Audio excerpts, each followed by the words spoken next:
అండి one more Saturday పూజ mini blog ఇది. ఇవాళ సాటర్డే కదండి, ఎప్పటిలాగే దేవుడి రూమ్ మొత్తం క్లీన్ చేసేసుకొని దేవుని సామాన్లు అలాగే పూజా గదిలో దేవుని ఫొటోస్ అన్ని క్లీన్ చేసుకొని పూజ అయితే ఇలా చేసుకున్నాను.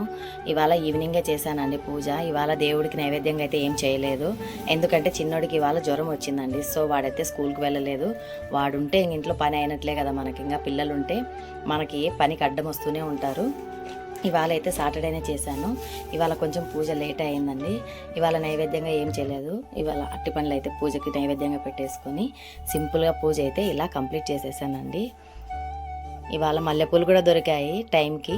ఆ పైన మందార పువ్వు అయితే మా చెట్టుదే అండి. ఎంత బాగుందో కదా, కలర్ కాంబినేషన్ చాలా బాగుంది. ఎల్లో మధ్యలో మెరూన్ వస్తుందని చాలా బాగుంది. కరెక్ట్ పూజ టయానికి ఈరోజు అదే పూసిందనమాట. చాలా బాగుంది కదా. ఇక నేను మా చిన్నోడు కలిసి ఇవాళ ఇంట్లో అయితే పూజ చేసుకున్నాం కదా నాన్న. ఇంకా పూజ అయితే కంప్లీట్ అయిపోయిందండి. ఓం నమో వెంకటేశాయ.